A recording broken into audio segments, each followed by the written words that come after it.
गाजीपुर में युवती की संदिग्ध मौत के बाद शुरू हुआ ये विवाद धीरे धीरे उस समय बड़े राजनीतिक संकट में बदल गया जब सोशल मीडिया पर इस घटना को लेकर अलग अलग तरह की अपुष्ट और भ्रामक जानकारियां वायरल होने लगी। और पुलिस का कहना है कि इन पोस्ट ने न केवल सच्चाई को तोड़ मरोड़ कर पेश किया बल्कि इलाके में तनाव फैलाने का काम भी किया, जिसके बाद प्रशासन ने सख्ती दिखाते हुए कुछ राजनीतिक दलों से जुड़े मीडिया सेल्स पर एफआईआर दर्ज कर दी। लेकिन मामला यही नहीं रुका, क्योंकि 22 अप्रैल को जब समाजवादी पार्टी का एक प्रतिनिधिमंडल पीड़ित परिवार से मिलने गांव पहुंचा तो वहां हालात अचानक से बिगड़ गए और देखते ही देखते पथराव शुरू हो गया, जिसमें पुलिसकर्मी भी घायल हुए और स्थिति को काबू में करने के लिए तत्काल कार्रवाई करनी पड़ी, जिसके बाद कई लोगों को गिरफ्तार किया गया और पूरे इलाके को छावनी में तब्दील कर दिया गया। युवती की मौत से भड़का पूरा विवाद, सोशल मीडिया पोस्ट से तेजी से बढ़ा तनाव, पुलिस ने भ्रामक जानकारी का लगाया आरोप, गांव में पथराव से हालात बिगड़े अचानक,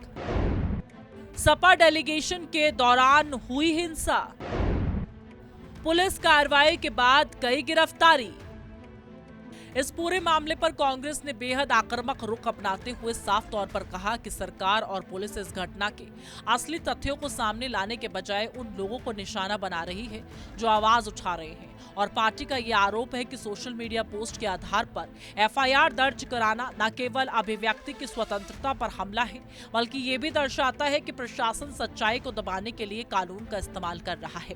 कांग्रेस नेताओं का कहना है कि अगर घटना में कोई गड़बड़ी नहीं है तो फिर पारदर्शी और निष्पक्ष जांच से डर क्यों है, और यही वजह है कि वे लगातार इस मुद्दे को उठाते हुए पीड़ित परिवार को न्याय दिलाने की मांग कर रहे हैं, जिससे राजनीतिक माहौल और ज्यादा गर्म होता जा रहा है। एफआईआर को बताया अभिव्यक्ति पर सीधा हमला, सरकार पर सच दबाने का आरोप लगाया, निष्पक्ष जांच की मांग लगातार तेज, प्रशासन की भूमिका पर उठे सवाल, पीड़ित को न्याय नहीं मिलने का दावा, सोशल मीडिया कार्रवाई को बताया गलत।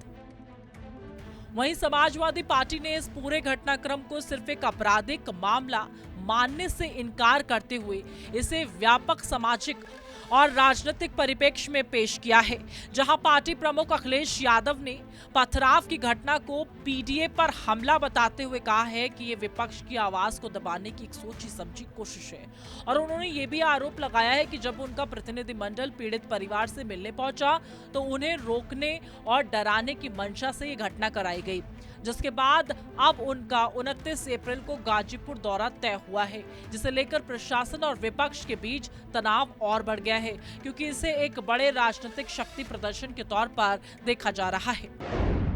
अखिलेश ने इसे पीडीए पर हमला बताया, पथराव को बताया सुनियोजित साजिश, विपक्ष की आवाज दबाने का आरोप, 29 अप्रैल दौरे से बड़ी सियासी हलचल, सपा ने सरकार पर सीधे वार किए, मामले को बनाया बड़ा राजनीतिक मुद्दा।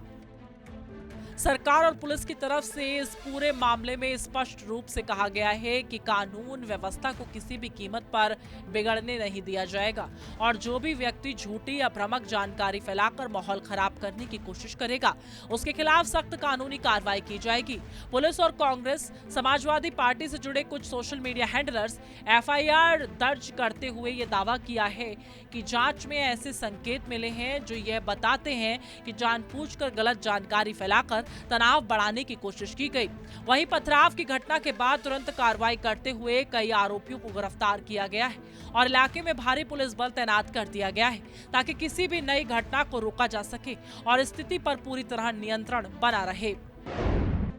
सोशल मीडिया पोस्ट पर दर्ज हुई एफआईआर, भ्रामक जानकारी फैलाने का आरोप गंभीर, पथराव के बाद कई आरोपी गिरफ्तार, इलाके में भारी पुलिस बल तैनात, कानून व्यवस्था पर कोई समझौता नहीं, जांच के आधार पर कार्रवाई जारी।